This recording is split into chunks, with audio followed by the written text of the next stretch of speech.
आत्माएं विराजमान हैं। ये आत्माएं कहाँ से आई हैं? मरने के बाद कहाँ जाना है और मरने से पहले ये कहाँ से आई थी, इसके विषय में यदि जानना है तो सृष्टि रचना को सुनना अति आवश्यक है।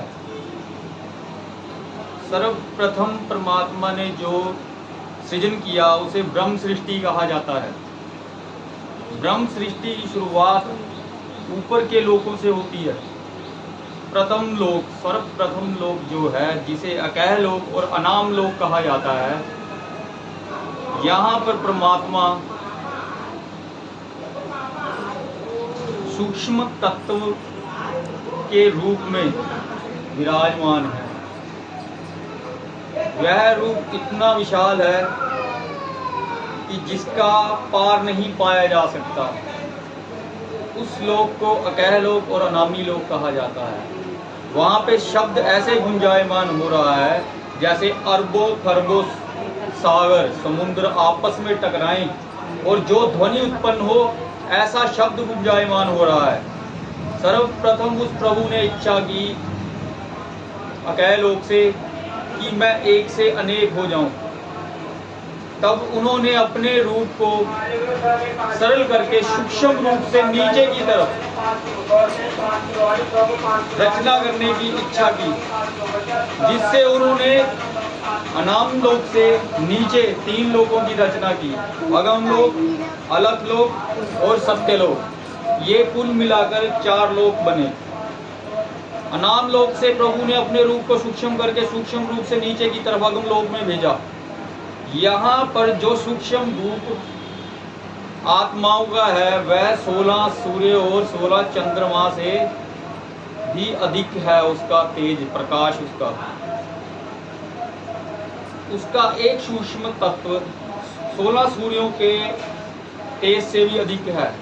अब उससे आगे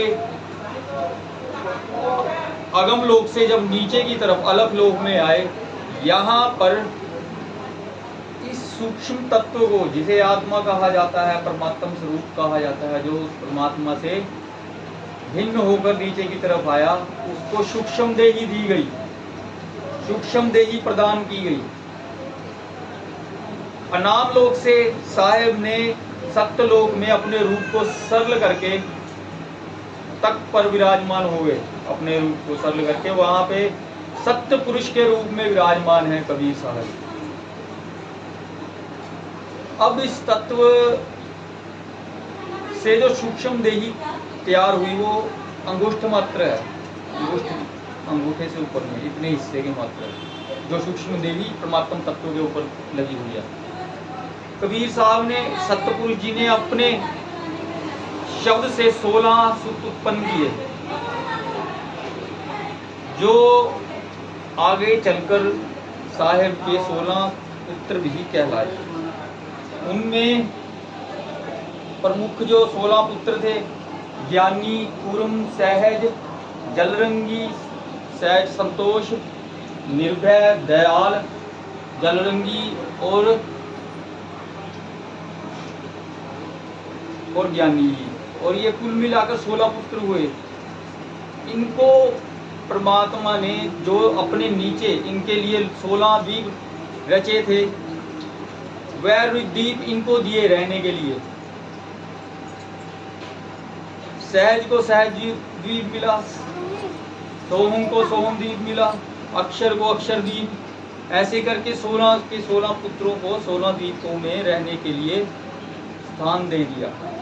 अब इससे आगे जो सृष्टि हुई उसे ब्रह्म सृष्टि कहा जाता है। इस सृष्टि से जो आगे की रचना हुई, साहब ने अचिंत को अपने पास बुलाया और कहा कि आप जाके सृष्टि की रचना करो।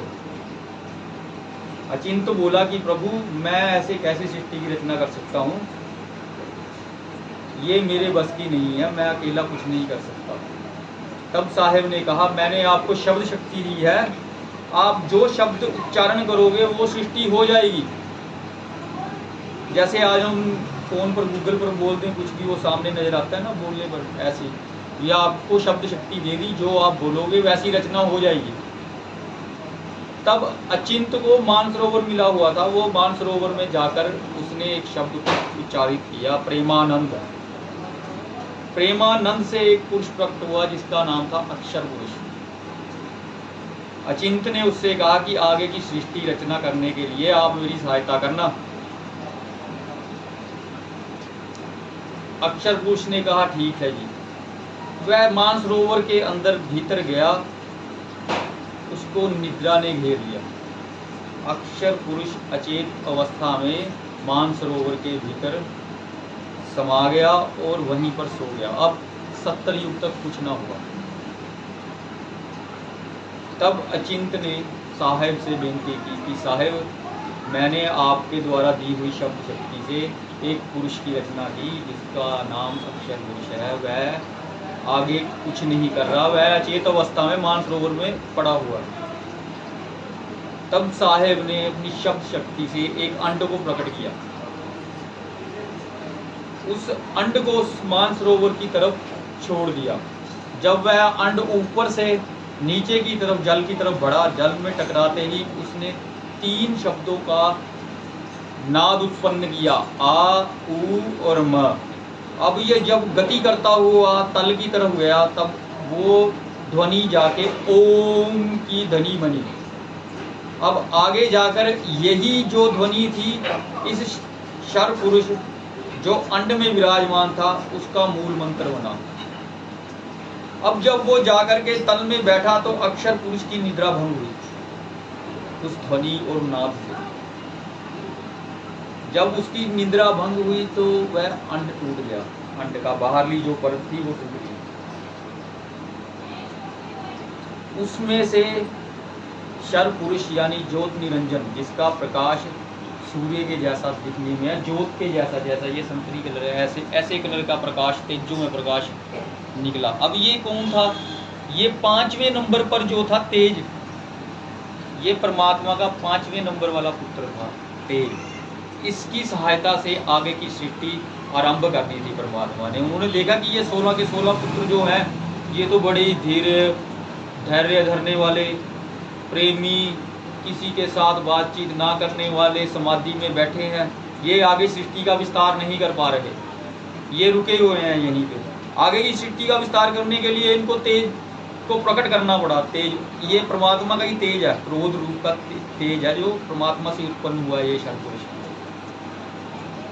अब ये तीनों अचिंत, अक्षर और शर पुरुष यानी कि निरंजन, ये वहीं पर लोक में विराजमान थे।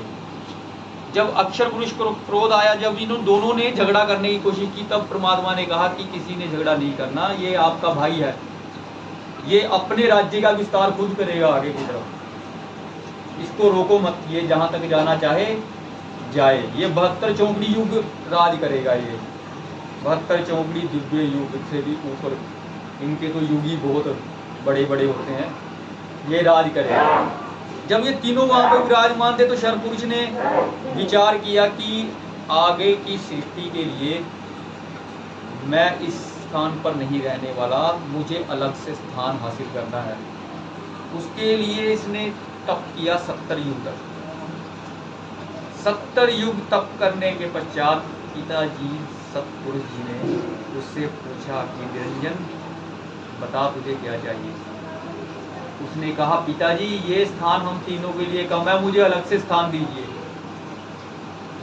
तब सतपुरुष जी ने कहा बोलो क्या स्थान चाहिए। वो बोले नीचे मुझे महाशून्य और त्रिलोकी का राज्य चाहिए। तब सतपुरुष जी ने कहा दिया, जा नीचे। तब वो आके नीचे महाशून्य में विराजमान हुआ। 3 लोक, भू भुव स्वः, ये 3 लोक कहे जाते हैं, जैसे आकाश, पृथ्वी और पाताल। अब ये क्या था? ये खाली पड़ा था, बिल्कुल शून्य। क्या होता? खाली। अब इसका वहां पे कई लगा, दिल्ली लगा। अब इसने फिर तप करके तत्व हासिल करने के लिए इच्छा की। तब इसने फिर 70 युग तप किया। 70 युग व्यतीत होते होते सतपुरुष जी ने कहा कि निरंजन अब तुझको बता क्या चाहिए। निरंजन बोला कि मुझे तत्व चाहिए जिससे मैं यहाँ पर इस स्थान पर रचना कर सकूं। तब सतपुरुष जी बोले कि सृष्टि रचना के लिए जो तुझे तत्व और सामग्री चाहिए वो तेरे बड़े भाई कुरुम के पास है। वो पाताल लोक में जब तू बिल्कुल नीचे जाएगा ना, तुझे वहां पे कुरुम दिखाई देगा। तू उससे हाथ जोड़ना, तेरा बड़ा भाई है, प्रणाम करना, विनती करना, तो वह तुम्हें तत्व प्रदान कर देगा। निरंजन ने वैसे ही किया। वह नीचे चला गया, शून्य में बिल्कुल नीचे, पाताल लोक से भी नीचे, जहाँ पे कुरुम विराजमान था।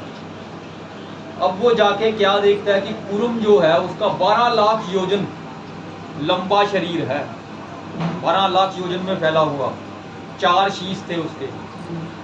उसको देख करके इसने कहा कि अब ये योग निद्रा में है, योग अवस्था में है, अगर मैं इसको अब जगाना शुरू करूंगा तो पता नहीं कब जाके जागेगा ये। अब निरंजन का शरीर है 6 पालंग यानी 6 लाख योजन, कुरुम से आधा है ये। अब इसका निर्माण क्रोध तेज से हुआ था, परमात्मा ही क्रोध अग्नि से उत्पन्न हुआ था तेज।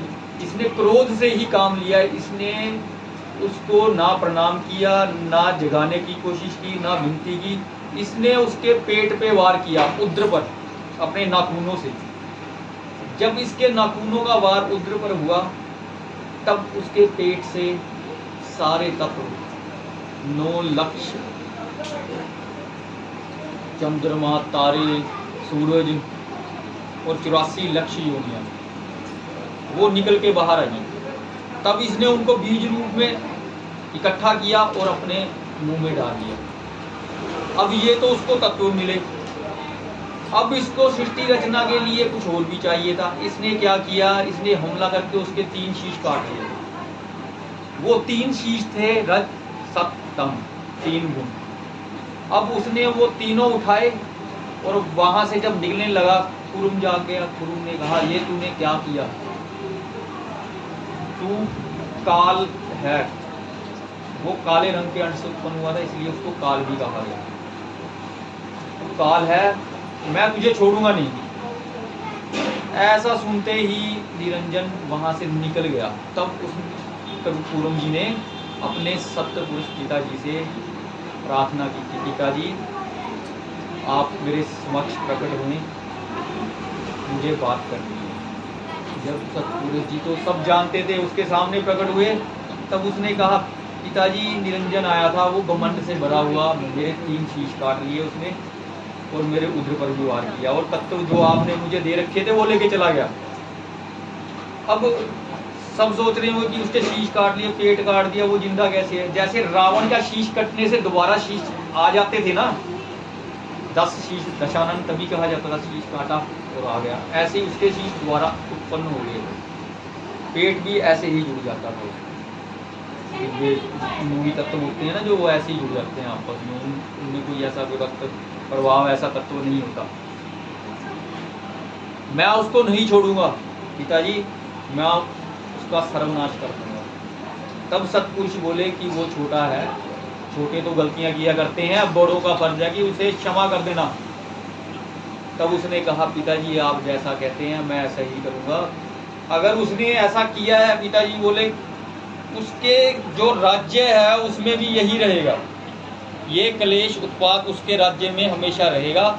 इसके लिए तुम्हें देखने की जरूरत नहीं है, तुम आने वाले समय में खुद देख लोगे। और इसका जो समय है काल पर आधारित होगा, समय को काल भी कहा जाता है, उस पर आधारित रहेगा। तब क्या हुआ, जब वो तत्व ले जाके सब रचना कर ली उसने, तब उसे इच्छा हुई कि मैं यहाँ अकेला क्या करूँगा, मुझे जीव चाहिए। तब उसने दोबारा एक पग पर खड़े होकर 70 युग फिर तप किया कि मुझे ब्रह्म सृष्टियां मिल जाएं, अक्षर सृष्टियां मिल जाएं, ये देहियां मिल जाएं जिनकी मैं आगे जाके सृष्टि में रचना कर सकूं। तब 70 युग बीतने के पश्चात साहिब ने उससे पूछा कि अब बता तुझे क्या चाहिए। वो बोला प्रभु पिताजी मुझे आपकी ये आत्माएं चाहिए, आपका ये सूक्ष्म तत्व चाहिए जिससे मैं आगे योनि जात सृष्टि की रचना कर सकूं। तब सतपुरुष जी ने कहा कि ये नहीं हो सकता, अगर मैं आपको ये अपना परमात्म तत्व दे दूंगा तो आप इसकी दुर्गति कर दोगे, इसकी दुर्गति करोगे ले जा करके, इसलिए मैं आपको नहीं दूंगा। हाँ, यदि कोई अपनी इच्छा से आपके साथ जाना चाहे तो वो जा सकता है। तब क्या किया, शर पुरुष ने इनके पास गया, जीवात्माओं के पास। तत्वों से रचना तो ये कर ही चुका था, इसने दृश्य जगत तैयार किया है। जैसे आज हम किसी अपने प्रोडक्ट की ऐड करते हैं, उसको दिखाते हैं, डिस्प्ले करते हैं, ऐसे गया है। इसने एक एक करके 84 लाख जीवों की योनियां दिखाई, जीवों को, कि मैंने ऐसे स्थान की रचना की है जहां पर सुंदर दृश्य हैं, मनभाग दृश्य हैं, समुद्र है, नदियां हैं, बाग बगीचे हैं। आप वहां मेरे साथ चलो, वहां बहुत आनंद पाओगे और खेल कूद क्रीड़ा में आनंद पाओगे। तब जीवात्माओं ने कहा कि इससे हमारा क्या होगा, कि देखने से। उसने कहा मैंने जीवों की रचना भी की है, आप इन जीवों को देखो। एक एक करके जब 84 लाख जीव दिखाए, उनकी आत्मा इस मानव देह पर टिक गई। मानव शरीर उनको बहुत अच्छा लगा देखने। उन्होंने ऐसे तत्व से रचना की कि उनका खिंचाव मानव देही के ऊपर आसक्त हो गया। ये है ओम का सोहम का ओम के ऊपर आसक्त होना। अब कहते ना ओम सोहम एक के धारा, ओम सोहम वाजीवा का। अब ये दोनों जब एक दूसरे पे आसक्त हुए, तब इन्होंने कहा कि हाँ हम चल सकते हैं। तब काल ने पिताजी से कहा कि मेरे साथ कुछ जीव जाने के लिए तैयार हैं, आप उनको भेजिए। अब पिताजी ने कहा जो जाना चाहते हैं वो चले जाएं, मुझे कोई आपत्ति नहीं है। तब जैसे ऊपर अनामी लोक से परमात्म तत्व नीचे की तरफ आया, अगम अलग सत्यलोक, ठीक है, फिर 16 द्वीपों में फैल गया। अब वहीं से मान सरोवर से जो तत्व था नीचे शून्य की तरफ भेजा परमात्मा ने, सारे का सारा परमात्म तत्व, जिसे अक्षर पुरुष भी कह देते हैं, अविनाशी पुरुष, वो नीचे की तरफ भेज दिया। अब जब शून्य से नीचे, इसके शून्य में आया मानसरोवर से नीचे, अब भी इसकी बात नहीं होनी। अब ये उन आत्मा को क्या करता, इसका मोटिव जो था वो हल नहीं हो रहा था। अब इसने फिर जब तप किया 65 युग बीत जाने के पश्चात जब सतपुरुष जी सामने आए, बोले निरंजन बोल अब तुम्हें क्या चाहिए। तो बोले पिताजी मैंने सब कुछ तो ले लिया, लेकिन मुझे इनकी खेती करने के लिए खेत चाहिए। ऐसा खेत जो बीज को, जिसमें मैं बीज स्थापित कर सकूं और ये अंकुर बन के फूट सके, ऐसा बीज खेत मुझे दीजिए। ये ज्योत निरंजन की इच्छा से परमात्मा ने कहा ठीक है बेटा, मैं जो तू चाहता है वैसा ही करूंगा। तब परमात्मा ने अपनी शब्द शक्ति से एक स्त्री की रचना की, जिसका नाम अद्या भवानी दुर्गा रखा, और अपने पुत्र योगजीत से कहा जा बेटा इसको निरंजन को सौंपा। मैंने इसको ऐसी शक्ति शिक्षा प्रदान कर दी है कि ये जैसा निरंजन बोलेगा ये उसको वैसी सृष्टि रच के दे देगी आगे। योगजीत अष्टांगी दुर्गा को शर पुरुष जी के पास छोड़ा है। अब यहां से इन दोनों ने मिलकर के आगे की योनि जात सृष्टि की रचना की, जिससे इसके तीनों लोकों में सृष्टि आरंभ हो सके। अब इसने अपने 3 लोकों को 7 ब्रह्मांडों में डिवाइड किया। 21 लोक,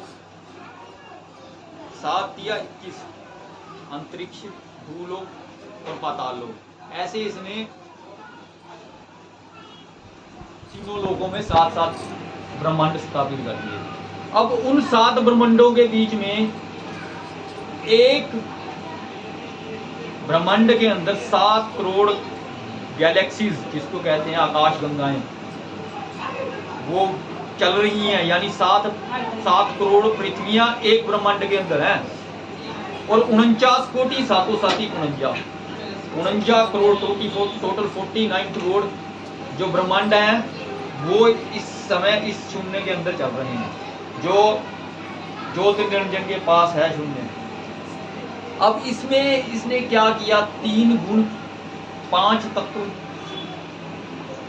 से रच करके बाकी इंद्रियां, कर्म इंद्रियां, इनसे रच करके आगे की सृष्टि रची। अब इसने दुर्गा को, प्रकृति को अपनी जीव रूपा बनाया। जीव रूपा उसको कहते हैं जो किसी तत्व को जीव को रूप प्रदान कर सके। अब उसने जैसे एक वैवाहिक स्त्री पुरुष रहते हैं, ऐसे रह करके उसने 3 स्थान बनाए। 3 स्थानों में यानी 3 ब्रह्मांड, आप समझ रहे हो ना, 3 देवताओं का लोक, मृत्यु लोक और नीचे पाताल लोक। अब जो देवताओं का लोक था ब्रह्मा का है, विष्णु सेंटर में आते हैं, नीचे पाताल लोक शिव को है। अब उसने 3 स्थान ऐसे बनाए जहां पर दुर्गा की सहायता से 3 पुत्रों को जन्म दिया। सर्वप्रथम जो पुत्र उत्पन्न हुआ उसका नाम ब्रह्मा। उसके अंदर रजगुण है। ये 3 गुण जो मिले थे, सत्य रज तम। ब्रह्मा का गुण है रजगुण। रजगुण होता है आगे की सृष्टि को जो शुरू करता है, उसको रजोगुण कहते हैं। रजगुण मिला। अब विष्णु को सतगुणी बनाया उन्होंने दूसरे स्थान पर। दूसरे नंबर पर जो है वो श्री हरि विष्णु जी आते हैं, जिनका मुख्य गुण है सतगुण। जो सतगुण होता है वो पालन करता है, यानी पालने के कार्य में आगे की तरफ बढ़ाता है, भक्ति की तरफ बढ़ाता है, सत्य मार्ग की तरफ लगाएगा, आपको मोक्ष की तरफ बढ़ाएगा।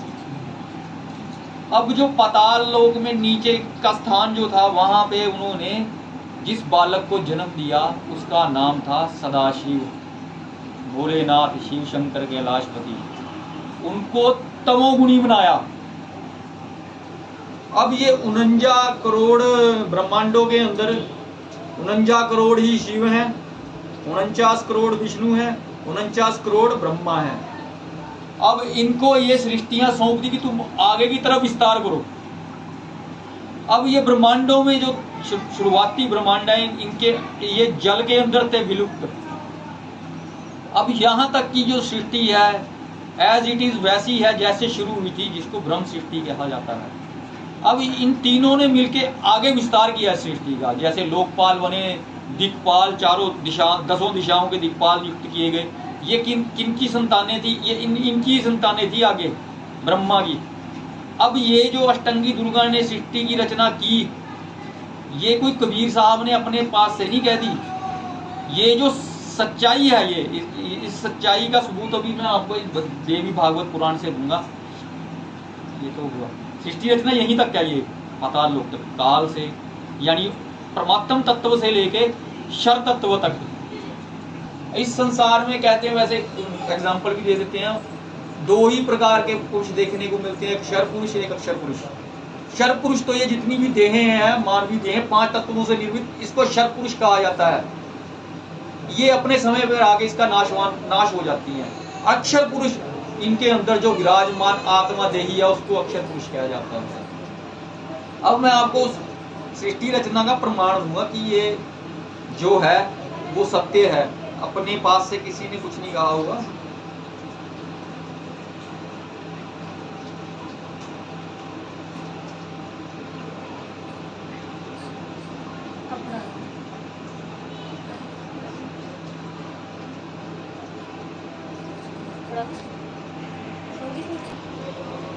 इससे क्या होता है कि वो योग निद्रा में रहते, जब बच्चा ऐसी अवस्था में आता है कि उसे कुछ याद रहे, उस अवस्था से में आने से पहले उसको योग निद्रा में डाल देती है।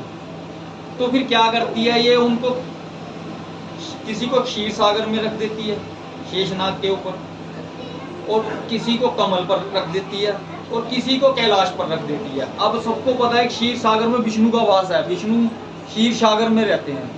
और ब्रह्मा जो है वो कमल के ऊपर, पंकज के ऊपर प्रकट होते हैं, कमल के पुष्प के ऊपर। कैलाश जो है वो अपना कैलाश पर्वत पर प्रकट होते हैं। इनको योग निद्रा में डाल देती है, ये सोए रहते हैं अचेत अवस्था में, इनको पता ही नहीं चलता इनके साथ क्या हो रहा है, कौन है, कहां से आए हैं। अब जब इनकी योग निद्रा खुलती है तब ये देखते हैं हम कौन है भाई, हम कहां से आए हैं। अब योग निद्रा में होंगे तो क्या पता चलेगा, कुछ भी नहीं। कोमा में किसी को कुछ नहीं पता चलता कि कोमा में क्या होना है उसके साथ आगे चल करके। जब आंख खुलती है उन्हें कुछ भी याद नहीं रहता कि वो कहां से आए थे, कौन है, उनका कोई आधार करता है भी या नहीं।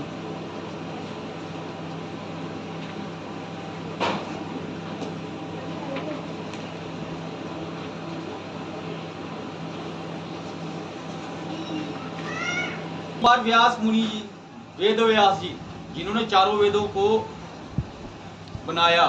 सर्वप्रथम एक ही वेद होता ऋग्वेद, वो भी श्रुति में हुआ करता था, याद होता था सबको जबानी। अब आने वाले समय में लोगों की श्रुति इतनी अच्छी नहीं रही, इसको देखते हुए वेद व्यास जी ने एक ही वेद के 4 विभाग कर दिए। वो वेद व्यास जी जो पांडवों के और कौरवों के पिता भी थे, उन्होंने नारद जी से प्रश्न किया कि नारद जी, आप तो ब्रह्मा की संतान हैं, ब्रह्मा के मानस पुत्र हैं, आप बताइए कि इस सृष्टि का आधार क्या है, हम सब जीव कहां से आए हैं और उन जीवों का आधार कौन है, परमात्मा है या नहीं है, इसके विषय में बताइए। तब नारद जी ने उनको उनके प्रश्नों का उत्तर दिया है। तब नारद जी बोले कि आपने जैसा मुझसे प्रश्न किया था ऐसा ही प्रश्न किसी समय में मैंने अपने पिता ब्रह्मा जी से किया था। तब मेरे पिता ब्रह्मा जी बोले कि तुमने मानव कल्याण के लिए जो प्रश्न किया है मैं उसका उत्तर आपको अवश्य दूंगा। तब ब्रह्मा जी बोले कि इस सृष्टि की सही जो शुरुआत है इसको बताने में कोई भी सक्षम नहीं है, पर मैं कोशिश करूंगा कि सत्य आपको बता सकूं। तब ब्रह्मा जी बोले कि जब इस सृष्टि में प्रलय हुई, उसके बाद जब सृष्टि शुरू हुई तब मेरी आंख खुली, मैंने अपने आप को कमल के पुष्प पर पाया। तब मैंने सोचा कि ये पुष्प पर मैं कहां से आया, मुझे किसने जन्म दिया, मेरे कोई माता पिता हैं या नहीं है, इस विषय में सोचा उसने। तब उसने सोचा कि चारों तरफ कुछ दिख नहीं रहा। तब एक आकाशवाणी हुई कि सृष्टि करो, सृष्टि का सृजन करो। तब ब्रह्मा बोले कि मुझे चारों तरफ कुछ नहीं दिखाई दिया सिवाय जल के। तब मैं उस पुष्प से उतर करके धरा की तलाश में चल पड़ा, मुझे कहीं भी कुछ नहीं दिखाई दिया। मैं वापस आकर कमल पर विराजमान हो गया। अब कमल का एक नाम पंकज है। पंक का अर्थ होता है कीचड़ और पंकज का अर्थ होता है कमल, इसीलिए इनको पंकज पर विराजमान होने वाले पुरुष भी कहा जाता है। तब उन्होंने सोचा कि इसकी नाल कीचड़ में होगी, जहां पंख होगी वहां पंकज अवश्य होगा। तब उन्होंने नाल पकड़ के बोले, मैं नीचे की तरफ चलना शुरू कर दिया। कितने युगों तक मैं नीचे की तरफ चलता रहा, मुझे उसका कोई आधार ना मिला। फिर मैं वापस आ गया। जैसे ही मैं आकर पुष्प पर विराजमान हुआ तब मधु कैटव नाम के 2 राक्षस वहां पर प्रकट हुए। उन्होंने मुझे मारने के लिए मुझ पर आक्रमण किया। तब मैं नाल को पकड़ के नीचे की तरफ चल पड़ा। हाँ, नीचे की तरफ चल पड़ा। वहां मैं क्या देखता हूँ, नील वर्ण का पुरुष जिसकी नाभि में वो कमल की नाल जुड़ी हुई थी, वो योग निद्रा में सोया हुआ है। इतने में मधु कैटव मुझे मारने के लिए उदित हुए। तब उस विष्णु जी के शरीर से योग माया निकली। अब ये योग माया को मैं देखो, वही है भवानी जो इनको अचेत अवस्था में सुला देती है। निकली और सामने विराजमान हो गई। तब विष्णु जी की योग माया जब निकली तब उसकी निद्रा टूट गई। तब विष्णु और मधु कैटव के बीच में 1 सहस्त्र युग तक 5 सहस्त्र युग 5000 वर्ष तक युद्ध चलता रहा, लेकिन विष्णु उसे मारने में सक्षम नहीं हुए। तब मैंने उस योग माया अष्टंगी की स्तुति की और उसे कहा कि मां सहायता करो, आप कौन हैं, इनकी सहायता करो। तब उस देवी ने, अद्या ने, भवानी ने विष्णु को शक्ति दी और उसने उनको, मधु और कैटव को अपनी जांघों पर पटक पटक कर मार डाला। इतने में वहां पर शंकर भी पहुंच गए। अब देखो ये तीनों इकट्ठे हुए, ब्रह्मा, विष्णु और शिव, तीनों एक स्थान पर एकत्रित हुए। तब इनको अष्टांगी दुर्गा ने कहा कि आगे की सृष्टि करो। तब वह बोले कि हम ऐसे सृष्टि कैसे कर सकते हैं, यहाँ पर तो जल ही जल है, सृष्टि करने के लिए हमें आधार चाहिए, अगर आधार है नहीं हम सृष्टि नहीं कर सकते। और हमें बताइए हम हैं कौन, क्या हमारे बिना ये सृष्टि चल सकती है? तब वह देवी मुस्कुराई, हंसी।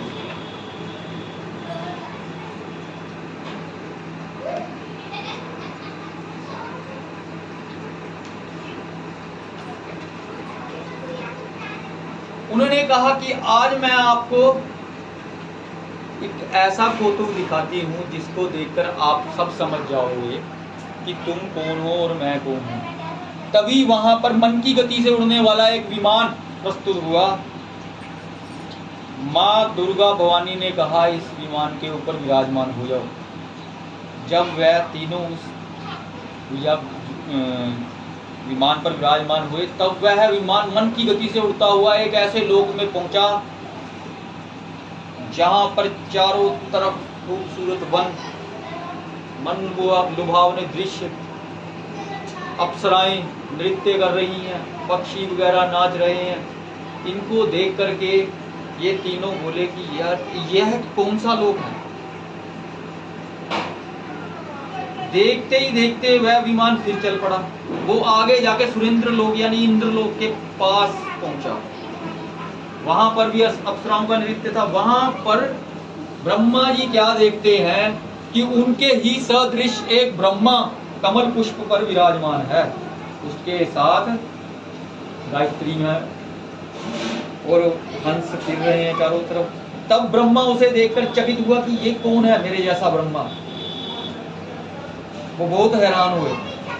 इतना देखते ही वो विमान फिर मन की गति से उड़ चला। वो क्षीर सागर के समक्ष पहुंचा।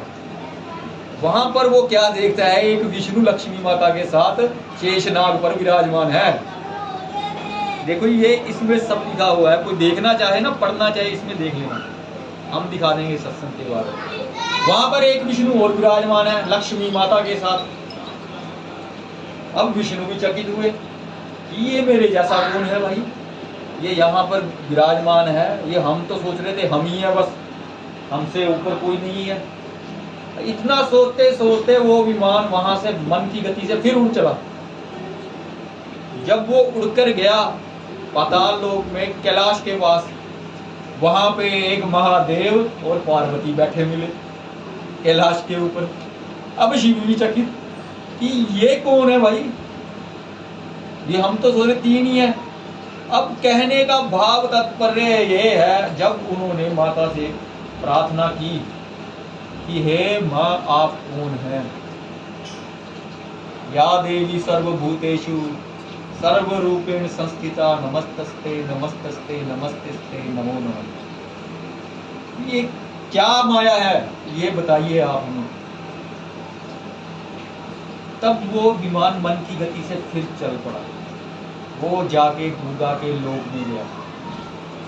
वहां पर 64 जोगिनियां दुर्गा के समक्ष, दुर्गा स्वयं विराजमान। और दुर्गा के रूप का जो बयान, दिव्य रूप का बयान कबीर सागर में आता है कि अरबों दामिनियां अगर एक साथ चमके, दामिनी कहते हैं बिजली को, ऐसे अरबों खरबों दामिनियां चमके, इतना तेज उस अष्टांगी दुर्गा के रूप में है। अब दुर्गा के लोक में पहुंच के वो प्रार्थना कर रहे हैं कि बताओ माँ क्या है। वो बोली आप सिर्फ एक लोक के ब्रह्मा विष्णु तथा शिव हो।